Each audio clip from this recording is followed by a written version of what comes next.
আর্থ news 24। সুপ্রিয় দর্শক, আমরা আপনাদেরকে আজকে পরিচয় করিয়ে দেব যিনি সবসময় আত্মমানবতা এবং যুব সমাজকে কীভাবে আপনার আধ্যাত্মিক পথে আপনার পরিচালনা করবেন এবং যুব সমাজের যে অবক্ষয় কীভাবে রোধ করা যায়, কিভাবে সঠিক জীবনের সঠিক পথ কীভাবে বেছে নেবে, তাদেরকে সবসময়ই আপনার উপদেশ দিয়ে থাকেন। এবং এইরকমই একজন আমাদের ব্যক্তিত্ব, যিনি মেজবান্ডার দরবার শরীফে অনুগ্রহধন্য বিশেষভাবে বলতে গেলে শাহিন শাহ সৈয়দ জিয়ল হক মেজবান্ডারি কদ্দাসিল্লু আজিজের কেরামত একদম কাছের থেকে যিনি সবসময় ধারণ করেছিলেন এবং বিশিষ্ট মেজবান্ডারি গবেষক, মেজবান্ডারি গসি হক কমিটি বাংলাদেশ কেন্দ্রীয় পরিষদের সদস্য এবং মেজবান্ডারি মরমী গোষ্ঠীর সহসভাপতি, এবং উনি নিজেই একটা মেজবান্ডার দর্শন ভিত্তিক একটা প্রতিষ্ঠান নিজেই শুরু করেছিলেন। ওই হচ্ছে আপনার জ্যোতি ফোরাম, যারা যুব সমাজকে নিয়ে এবং যারা শিক্ষিত যুবক সমাজ মূলত তাদেরকে নিয়েই সমাজের বিভিন্ন অপকর্ম থেকে সমাজকে বাঁচানোর জন্য যে সংগঠন উনি সৃষ্টি করেছিলেন, ওই সংগঠনটার নাম হচ্ছে জ্যোতি ফোরাম। উনি নিজেই ওনার প্রতিষ্ঠাতা এটা, এবং প্রধান উপদেষ্টা রিসালাতুন নাজাত গ্রন্থের লেখক এবং আরও অনেক গুণে গুণান্বিত, যাকে আমি আর এই ক্ষুদ্র জ্ঞানে আমি বর্ণনা করা সম্ভব না। উনি হচ্ছেন আমাদের সবারই সুপরিচিত, যারা মেজবান্ডার দরবারের সাথে সম্পৃক্ত আছেন এবং যারা বা কখনো মেজবান্ডার দরবার শরীফ গিয়ে একবারও ঘুরে এসেছেন, সবারই পরিচিত মুখ। আমাদের এই পথ নিদর্শক যাকে বলে মেজবান্ডার দরবার শরীফের মোহাম্মদ শাহিদ আলী চৌধুরী সাহেব। মামা আসসালামু আলাইকুম। ওয়ালাইকুম আসসালাম ওয়া রাহমাতুল্লাহি ওয়া বারাকাতুহু। আপনি কেমন আছেন? মনিবের ফরমায় ভাই, আলহামদুলিল্লাহ সুস্থ আছি। আসলে মামা, আমরা যেটা জানি আপনি অনেক দিন থেকে মেজবান্ডার দরবার শরীফের সাথে সম্পৃক্ত, তো আমরা আসলে জানতে চাইবো আপনার কাছে আপনি কখন থেকে মেজবান্ডার দরবার শরীফে আসা যাওয়া, বা আপনার প্রথম মেজবান্ডার দরবার শরীফে কখন থেকে যাওয়া? বলতে গেলে আমরা পারিবারিক সূত্রে মেজবান্ডারি। আমাদের পূর্বপুরুষ আমার দাদা যান, তিনি জমিদার ছিলেন এবং তৎকালীন ইউনিয়ন কাউন্সিলের প্রেসিডেন্ট ছিলেন। তখনকার গৌসুল আজম মেজবান্ডারির মাহাত্মের আনুগত্য করার জন্য ওনারা দরবার শরীফ আসা যাওয়া করতেন এবং ওসি গৌসুল আজম মেজবান্ডারি কিবলা কাবার প্রতি সগাধ ভক্তি রাখতেন। সেই সূত্রে আমার আব্বা যান, তিনিও ইউনিয়ন কাউন্সিলের চেয়ারম্যান ছিলেন এবং ডিস্ট্রিক্ট জাসকোডের জুরার ছিলেন। তিনিও ওসি গৌসুল আজম মেজবান্ডারি কিবলা কাবার প্রতি প্রগাঢ় ভক্তি রাখতেন এবং বিশ্বলি শান শাহ হক ভান্ডারি হযরত সৈয়দ মোহাম্মদ জিয়াউল হক মেজবান্ডারি কিবলা কাবার সাথে চিটাং কলেজে লেখাপড়া করেছেন। সুতরাং মেজবান্ডার দরবার শরীফের সাথে পারিবারিক সূত্রে একটা সম্পর্ক ছিল। সেই সূত্রে আমার মেজবান্ডার আসা যাওয়া অল্প বয়স থেকে। আচ্ছা, আপনি মেজবান্ডার দরবার শরীফে কার সাথে এবং কিভাবে সম্পৃক্ত হন? আমি বিশেষ করে বিশ্বলি শান শাহ হযরত সৈয়দনা জিয়াউল হক মেজবান্ডারি কিবলা কাবার নজরে করমে ওনার এই চরণতলে আশ্রিত হই। আমি সম্পর্ক বলবো না, আমি আশ্রিত জন। ধন্যবাদ আপনাকে। আমরা আসলে আরেকটা দিয়ে আপনার কাছ থেকে জানতে চাইব, ধর্মীয় এবং সামাজিক এবং নৈতিক ক্ষেত্রে মেজবান্ডারি তরিকার আসলে গুরুত্ব কতটুকু? আমার উপলব্ধি, আমার এই দীর্ঘ জীবন, আমার জীবনের যে বাস্তব জ্ঞান, যে উপলব্ধি, সেটা থেকে আমি বুঝতে পারি যে মেজবান্ডারি দর্শনের বিকল্প কোনো দর্শন নাই পৃথিবীতে মানব জাতিকে মুক্তি দিবে। এটা আমার উপলব্ধির ব্যাখ্যা। আমরা আরেকটা জিনিস আপনার কাছে আসলে জানতে চাইবো, যেটা আমাদের পক্ষে কখনো সম্ভব হয়নি, এই যে আমরা আসলে কখনো জিয়াউল হক মেজবান্ডারি কদ্দাসিল আজকে আমরা দেখিনি। আপনি যখন একদম কাছের থেকে ওনার সান্নিধ্য পেয়েছিলেন, তো ওনার সম্পর্কে যদি একটু স্মৃতিচারণ করেন। স্মৃতি না আমাদের জানিয়ে যাওয়া দরকার। আমরা কৌশল করছি মানব সমাজ যেন বিশ্ব আলী শান শাহ হক ভান্ডারী কিবলা কাবার মাহাত্ম বোঝে, মাহাত্ম তারে আশ্রয় পায়। নৈতিক অবক্ষয় যুগে আল্লাহর মাহবুবের ছায়া ছাড়া মানব জীবন যে অসহায়, সেটা নিজে উপলব্ধি করে অন্যকে তুলে ধরতে চেষ্টা করছি। সেই সূত্রে আমি একদিন অসহায়ত্ব নিয়ে, আমার ধর্ম ইসলাম, আমি মুসলিম, আমার যতটুকু জানা অল্প বয়সে, আমি যখন কলেজে ফার্স্ট ইয়ারের স্টুডেন্ট, আমি নিশিত রজনীতে আরাধনা করার পর আমি মহান রব্বুল ইজ্জতের তরফ থেকে নির্দেশনা পেয়েছি বিশ্ব আলী শান শাহ হক ভান্ডারীর চরণে পাকে আশ্রয় নেওয়ার জন্য। আমি সেই হিসেবে বিশ্ব আলী শান শাহ হক ভান্ডারীর চরণে আশ্রিত হয়েছি। এটা অতি বাস্তব, ব্যাখ্যা করতে গেলে বহু সংক্ষিপ্ত আকারে এটাই বললাম। কিন্তু অল্প বয়সে আমি বুঝতে পারি না। আমি আসার পর তিনি আমাকে 1975 ইংরেজি ডিসেম্বর মাসে শেষের দিকে 24 তারিখের দিকে, যেদিন খুজরা শরীফের দিন, উজারা শরীফের নিচ থেকে আমাকে ডেকে উনি ভিতরে নিয়ে গিয়েছিলেন এবং আমাকে অনেক স্নেহ করেছিলেন। পরে 1977 ইংরেজি 17 ডিসেম্বর শনিবার দুপুরে তিনি আমাকে সাথে নিয়ে শুধু একাকী খানা কবুল করেছিলেন। ওনার আধ্যাত্মিকতা উপলব্ধি করার বয়স আমার হয়নি, যোগ্যতা হয়নি। তবে অল্প বয়সে আমার আব্বাজান ইন্তেকাল করায় অন্তরটা অনুতপ্ত ছিল। আধ্যাত্মিকতা অর্থাৎ আল্লাহর মাহবুবের সাহায্যকে উপলব্ধি করতে চেষ্টা করতাম। তারই অপার মহিমায় আমি বিশ্ব আলীর দরবারে আসা যাওয়া করি এবং একসময় 1983 ইংরেজিতে আমাদের পরিবারে বিশাল ও বড় ধরনের বিপর্যয় ঘটেছে। আমার বড় ভাই চট্টগ্রাম মেডিকেল কলেজের MBBS এর ফাইনাল ইয়ারের স্টুডেন্ট ছিলেন, ফাইনাল পরীক্ষা দিয়েছেন, তিনি হঠাৎ ইন্তেকাল করেছেন এবং আমি সেই শোক বেদনায় হোক, অজানা কোনো রোগে আক্রান্ত হয়েছি তাও বলতে পারবো না।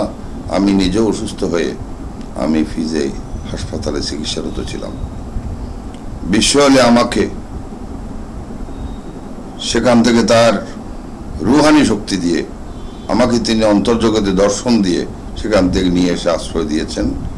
সেই থেকে আমি বিশ্ব আলীর কদমে পাকে আশ্রিত এবং লোকসমাজে একটা শব্দ স্পষ্ট হয়ে গিয়েছিল যে আমি জীবনে বাঁচব না। বিশ্ব আলী শান শাহ হক ভান্ডারীর অপার মহিমায় আমি এখন পর্যন্ত আজকে থেকে প্রায় 36 বছর বেঁচে আছি। এটাই বিশ্ব আলীর মাহাত্ম্য। সেজন্য আমি বিশ্ব আলীর অনুরক্ত। ধন্যবাদ আপনাকে। আসলে বিশ্ব আলী শান শাহ একটু বলতে হয়, এটা একটুখানি জীবনী শরীফে, বিশ্ব আলীর জীবনী শরীফে আমার শ্রদ্ধাভাজন মুরব্বী শান শাহ বাবাজানের দয়াধন্য জামাল আহমদ সিকদার সাহেব উল্লেখ করে গেছেন। উনারা জানতেন বিশ্ব আলীর জীবনী শরীফে আমার সামান্য ঘটনা উল্লেখ আছে, 2টা ঘটনা। যাও, আমি আপনাকে এ পর্যন্ত বললাম। বিশ্ব আলীর মহিমা বর্ণনা করবো সেই যোগ্যতা নাই, তবে সেই থেকে এটাই উপলব্ধি বিশ্ব আলীর মাঝে বিশ্বস্রষ্টার অবস্থান, আমার বিশ্বাস সেটা। এবং বিশ্ব আলীর মাহাত্ম্য রহমতুল্লিল আলামিনের মাহাত্ম্যের প্রকাশ, এটাই আমার উপলব্ধি, এটাই বাস্তবতা। বিশ্ব আলীর ওরস আমাদের জন্য ঈদ, আমরা সেটাকে ঈদ হিসেবে গ্রহণ করি। এই ঈদটা হচ্ছে আমাদের শকরিয়ার ঈদ, আনন্দ উপলব্ধির ঈদ। আমাদের আনন্দটা আসলে আমরা যেহেতু বিশ্বলীর আনুগত্য করেছি, বিশ্বলীর মাহাত্মের মাঝে আমরা আশ্রিত হয়েছি, আমাদের কাজ হচ্ছে মানব কল্যাণ।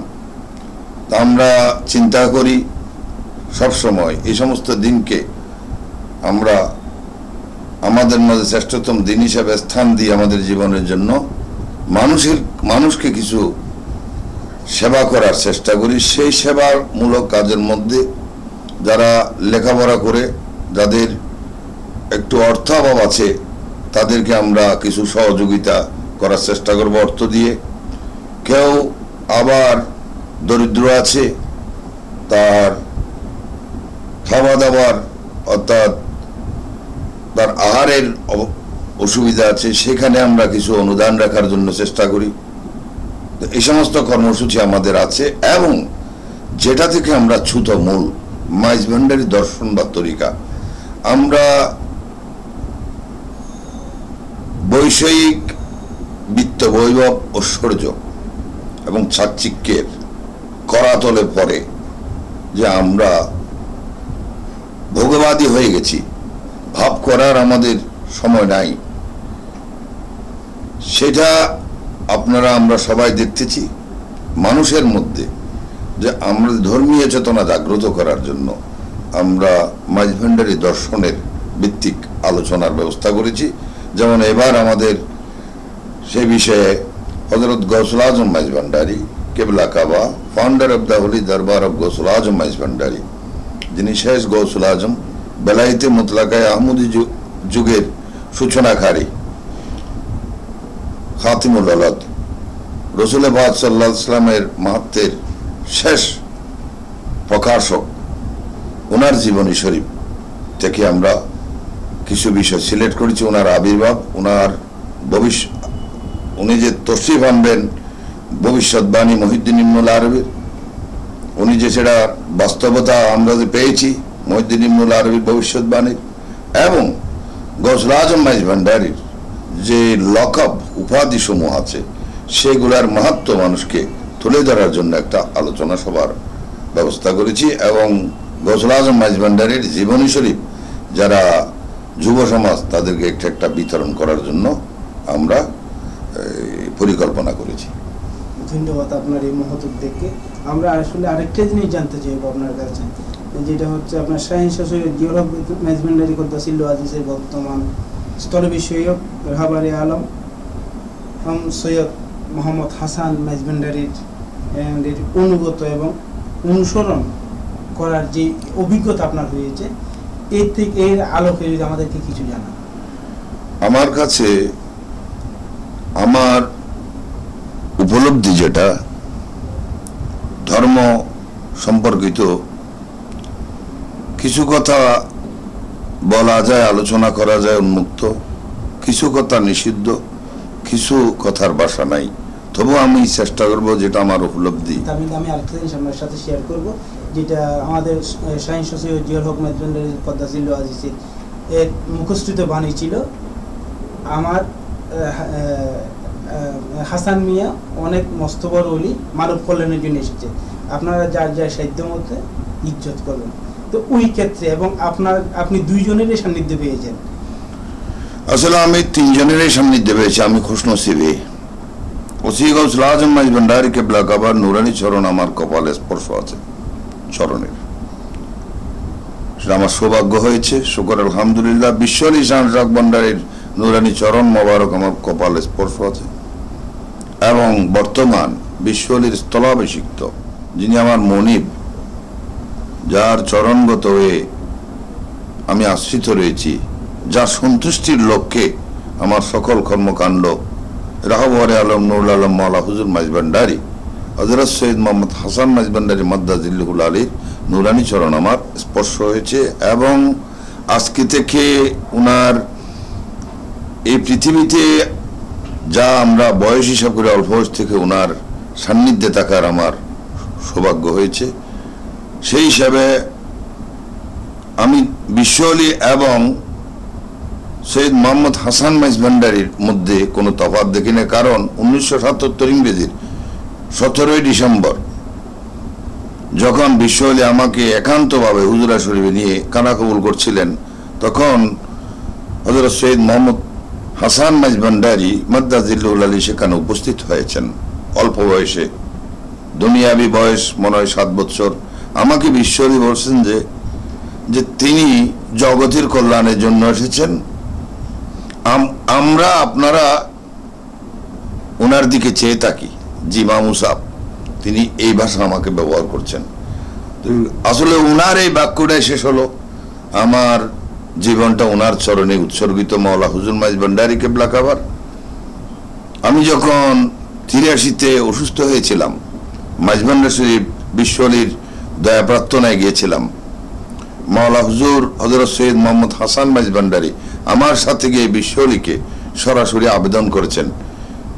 তা আমার মনে হয় আল্লাহর রসুল যে সম্পর্ক বিশ্বলি আর মাওলা হুজুরের মধ্যে, সে সম্পর্ক বিশ্বলি আমাদের মাঝে অদৃশ্য, মাওলা হুজুর মাইজভান্ডারী আমাদের মাঝে দৃশ্যমান।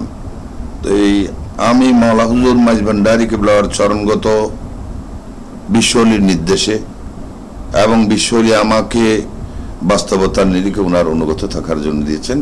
আমি সেই হিসাবে আমি হক মঞ্জিলের হক মাওলার চরণগত। আমার একটা বিষয় আছে যে আমাকে বিশ্বলি অপার মহিমা করেছেন, ওসি গৌসুল আজম মাইজভান্ডারী অপার মহিমা করেছেন। ওসি গৌসুল আজম মাইজভান্ডারী কেবলা কাবার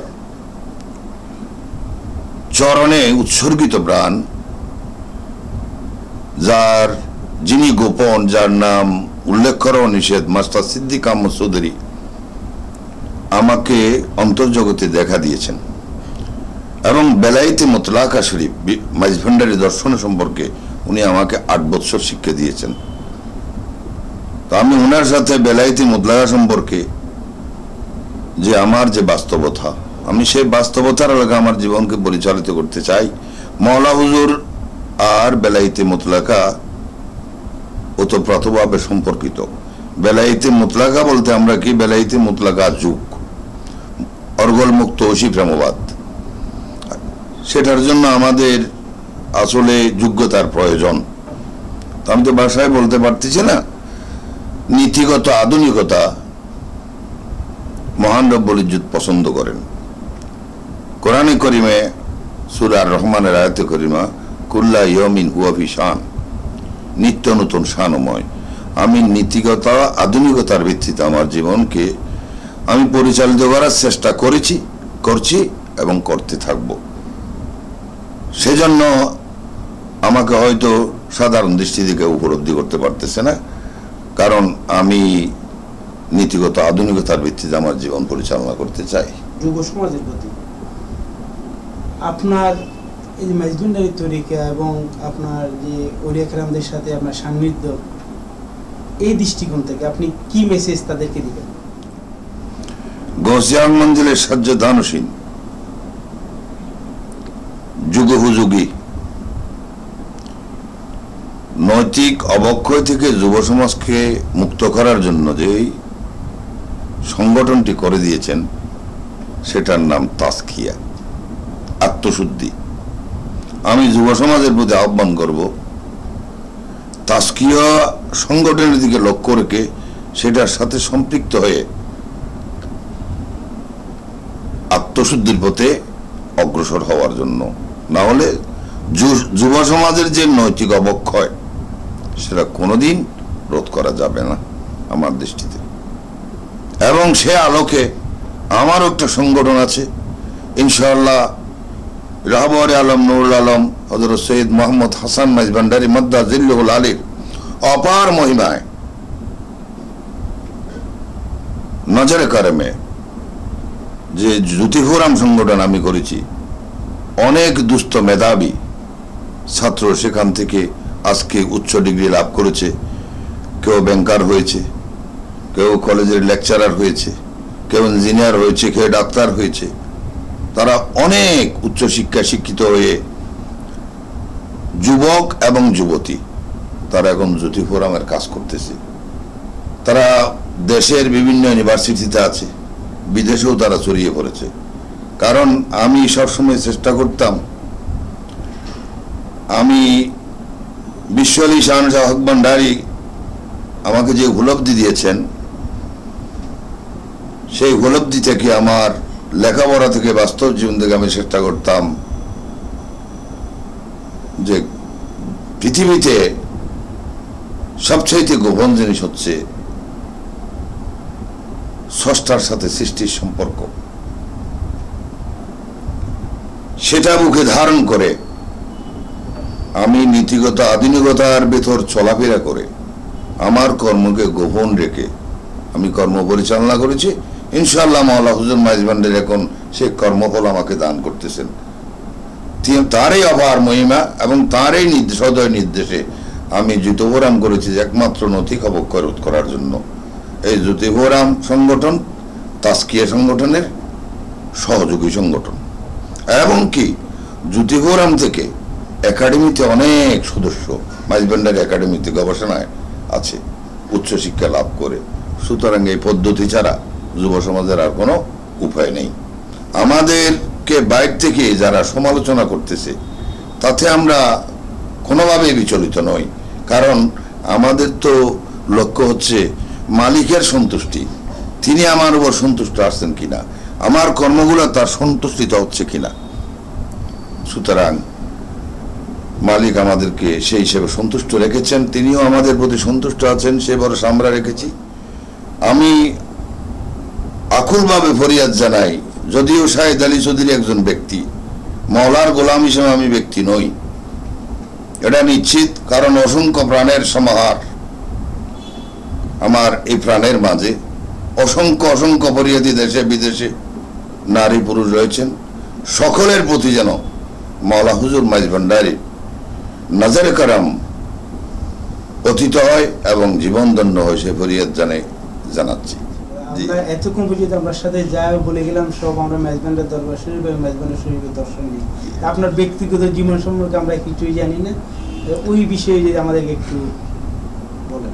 আমি সামাজিক পরিবারের সন্তান, আমার পরিবার রাজনৈতিক পরিবার, প্রভাবশালী, সেটা আপনারা জানেন। উত্তর চট্টগ্রামে এক নামে পরিচিত আবুল হোসেন চৌধুরী বাড়ি। তো আমার ব্যক্তি জীবন বলতে আমি মনে করি আমার জীবনে আমি অনেক কিছু চেয়েছি, অনেক কিছু আমার সম্মুখে এসেছে, কিন্তু আমি গ্রহণ করতে পারিনি। যেটা আমার মাঝে গৃহীত হয়েছে সেটা মহান মাওলা হযরত সৈয়দ মোহাম্মদ হাসান মাইজ ভান্ডারীর মহান ইচ্ছা। আমার সব কিছু তো ওনার দয়ায়, আমার তো কিছু না। আমার জীবন বলতে আমি মাওলা হুজুর মাইজ ভান্ডারীর আশ্রিত গোলাম। আমি এই উচ্চা পোষণ আমার বলতে যেন কিছু না থাকে, আমি যেন স্বীকারোক্তি দিয়ে যে সবই আপনার, এই স্বীকারোক্তি দেওয়ার যেন আমাকে যোগ্যতা দান করেন। ধন্যবাদ আপনাকে। যারা আমার কাছে আসে তারা আমার কাছে আসে না, রাহবর আলম নুরুল আলম হযরত সৈয়দ মোহাম্মদ হাসান মাইজ ভান্ডারীর গোলাম হিসেবে আমার কাছে আসে। স্পষ্টভাবে আমি জানাতে চাই, আমার ঘরে আমার 2 সন্তান আছে, তারা আমার মাধ্যমে পৃথিবীতে এসেছে। বাবা হিসেবে তারা আমার দায়িত্ব আছে তাদেরকে করার জন্য, কিন্তু সবাইকে স্পষ্ট জানিয়ে দিতে যে আমি কারো ব্যক্তিগত সম্পদ নই, সবার জন্য আমি সমান। মাইজ ভান্ডারী তরিকার একজন হিসেবে সমাজে সুপরিচিত। সুতরাং আমি ব্যক্তি নই, আমি মাওলার আশ্রিত গোলাম। আপনাকে অশেষ অশেষ ধন্যবাদ। প্রিয় দর্শক, আপনারা এখন নিজেই শুনেছেন, যিনি নিজের বলতে কিছুই রাখতে চাই না এবং যিনি পুরো সমাজকে নিজের সমাজ, অন্যদের সন্তানকে যারা মাইজ ভান্ডারী দরবার শরীফ দর্শনের সাথে আছে নিজের সন্তান বলে মনে করে, এবং একটা মহৎ মন যার থাকে, তার সম্পর্কে কিছু বলার কোনো অবকাশ আমার নেই, এবং আমার ক্ষুদ্র জ্ঞান পরিসরে আমার বলার ওইরকম কোনো আমার স্কোপও নেই। তো প্রিয় দর্শক, আপনারা সবাই শুনেছেন, আমরা এখন বিদায় নেব। আসসালামু আলাইকুম।